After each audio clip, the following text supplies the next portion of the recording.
Empezaremos rápidamente con una patología que vamos a tratar el día de hoy. Son tres básicamente, las dos primeras causadas por anaerobios.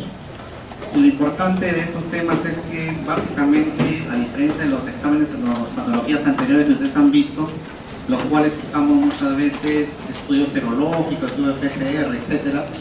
En estas dos patologías primeras que vamos a ver, básicamente el diagnóstico es clínico.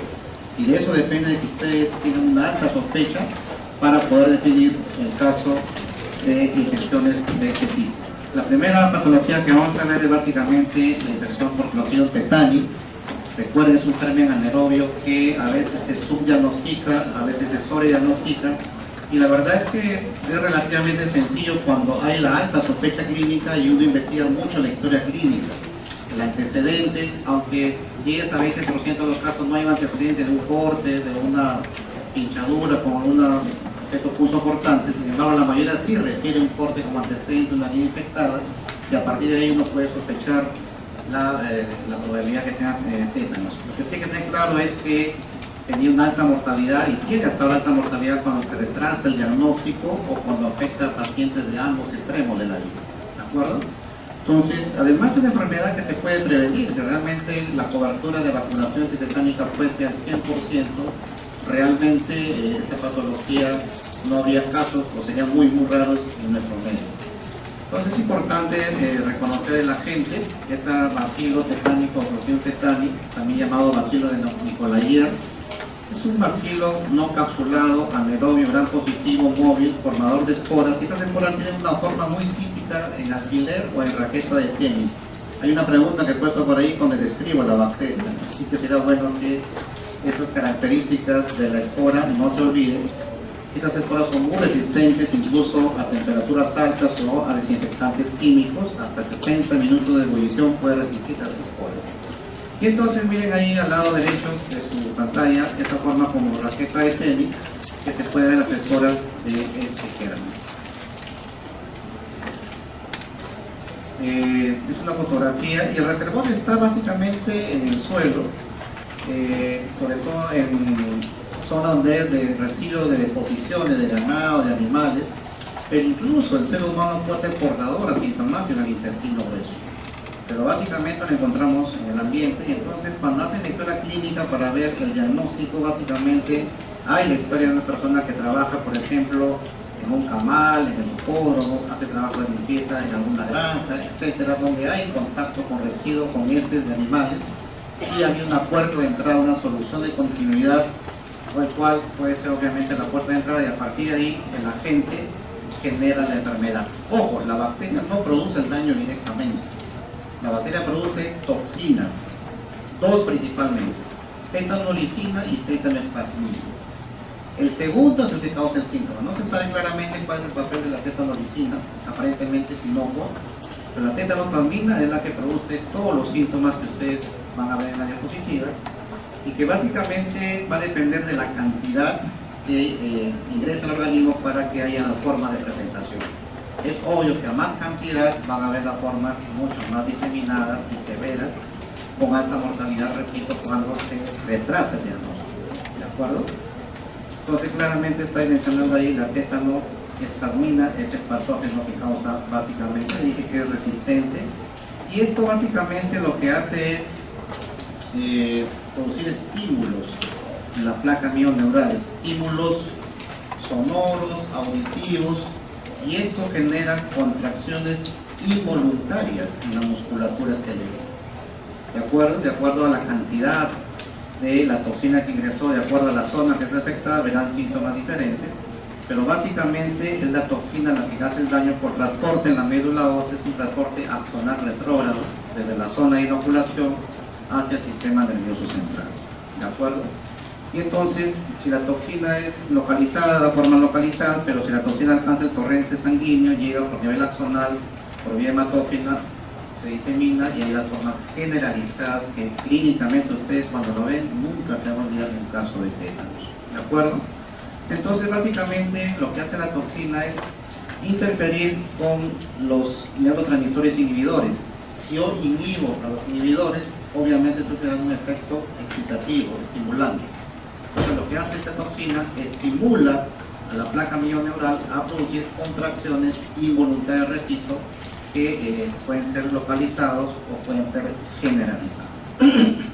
Es importante que conozcan esta situación.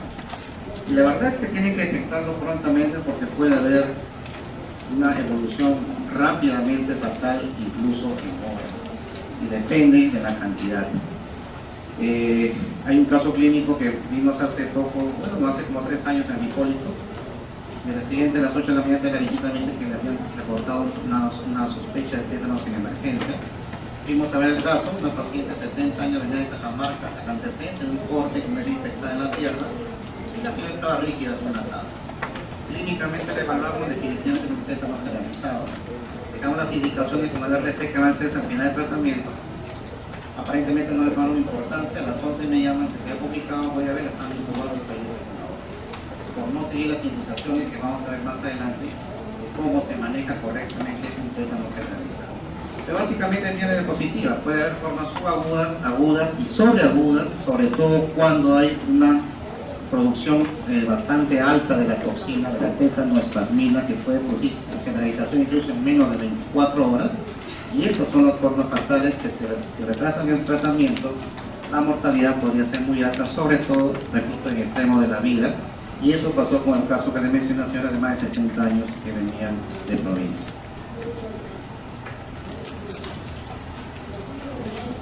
En el caso del tétano moderado, ustedes van a notar un periodo de incubación que va más aproximadamente 2 semanas o incluso más. Espasmos moderados se producen y se han contado cuando hay menos de 12 espasmos en 24 horas, cuando hay síntomas de contractura de la musculatura facial que llamamos trismus, ¿de acuerdo? Y ya se puede hablar de cistótonos, de contracturas de tronco, y ya podemos hablar de un tétano moderado. Hay dificultad para deglutir porque los espasmos musculares de la musculatura faríngea se contracturan, por eso vamos a hablar más adelante por qué se pone sonda nasogástrica, y alguna vez hay una sobreproducción de secreciones que obstruyen la vía aérea, por lo tanto requiere incluso traqueostomía, y esto normalmente si se actúa la mortalidad es menor al 1%, pero este último es el que sí debe llamar la atención. El periodo de incubación es muy corto en las formas graves, hablamos incluso de menos de 24 horas, y hay generalización en ese tiempo de las contracciones, que pueden ser más de 12 en 24 horas. El opistótonos o la contractura de la musculatura dorsal son intensas, son severas, que producen fracturas incluso del cuerpo vertebral. Eso se puede ver. Y obviamente también afecta musculatura, sobre todo la musculatura de la parte respiratoria, y eso genera que el paciente incluso tenga que intubarse. Y eso es una condición sine qua non. Tétano grave es automáticamente cuidados intensivos. Eso está definido en cualquier guía internacional. Porque hay cianosis, porque hay hipoxia y que llega a la muerte por difusión del sistema nervioso, puede haber además mortalidad del 50% más cuando no se detecta oportunamente. ¿De acuerdo? Esa es una figura de un paciente que hace un opistótono severo. ¿De acuerdo? Es un grabado realmente, pero así el paciente se puede contracturar toda la musculatura dorsal, este es otro caso, y incluso llega a las fracturas vertebrales, como ya lo había mencionado. Entonces, básicamente es clínico, nuevamente insisto.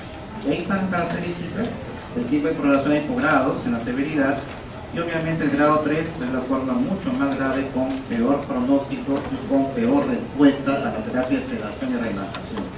Sin embargo, la mayoría de los casos no llegan así, podemos detectarlo oportunamente, sobre todo en las formas faciales localizadas, uno puede hacer diagnóstico clínico de tétanos, sobre todo con antecedente de una puerta de entrada.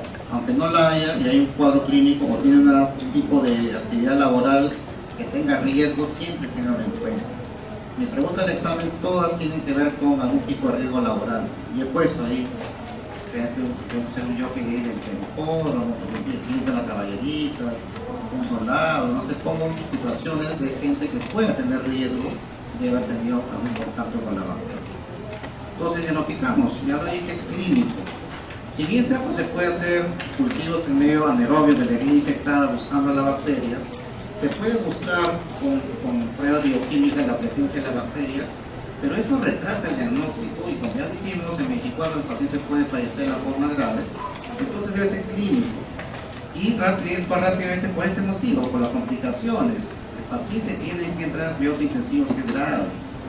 dicen, es vamos al anillo, la vía respiratoria se cierra, hay neumonía por aspiración, el paciente necesita ventilación mecánica, hay atelectasias masivas, todo eso causado por las complicaciones respiratorias.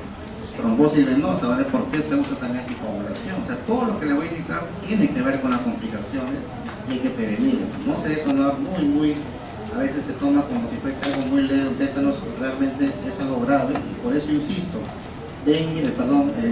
tétanos grave tiene que ser cuidados intensivos. Eso de todas maneras es una condición. Y cuando vemos esas complicaciones, incluso las úlceras de fractura, hay que poner sonda, hay que usar antiácido por la producción del estómago del paciente, no tolera vía oral, hay que poner una sonda rápidamente, iniciar una dieta enteral por sonda lo antes posible, porque es algo lógico, doctores. Si el paciente tiene contracciones musculares generalizadas, hay alto consumo de calorías. Por lo tanto, requiere una sonda con una dieta hipercalórica, no podrá masticar, así que tendrá que usarlo por sonda nasogástrica. Se debe aislar al paciente porque obviamente los estímulos del sonido y de la luz son las causantes de las contracciones o espasmos. La sonda que lo mencioné, tanto nasogástrica como vesical, catéter venoso central porque va a tener algunas infusiones, dieta hiperproteica, hipercalórica, lo mencioné, traqueostomía porque hace secreciones. Existe la inmunoglobulina que se puede dar 500 unidades alrededor de la herida y el resto por vía intramuscular lejos en otra extremidad. Iniciar la vacunación del toxoide tetánico, debridar la herida para sacar la menor cantidad de la bacteria y no siga produciendo más la toxina que es la causante del daño. Antibiótico con metronidazol, que es mejor que la G sódica, pero puede usarse cualquiera de las dos. Ranitidina para evitar la úlcera gástrica. El diazepam para evitar o sedar al paciente y disminuir el estímulo del sonido y de la luz. Incluso se debe usar en infusión continua. El paciente está en sedación y a veces requiere hacer analgesia para el tema de la ventilación mecánica. Esos pacientes además pueden hacer crisis de hipertensión o crisis de arritmias y por ese motivo es que se debe usar propanolol o labetalol para la crisis hipertensiva, clonidina para las arritmias y el diazepam, como le dije, en infusión continua para evitar las convulsiones. ¿De acuerdo? Balance hídrico, control de funciones y el paciente tiene que estar en cuidados intensivos. Probablemente la señora que le mencioné el caso, si hubiese entrado a cuidados intensivos en la siguiente hora que le evaluamos, probablemente esté viva ahora.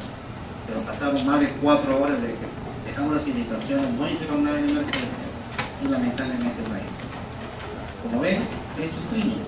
Y así como ven, el examen también va a ser basado básicamente en casos clínicos con una amplia o intensa relación laboral. Ahí está el kit del diagnóstico. ¿Una pregunta? Sí. Veamos otra bacteria que básicamente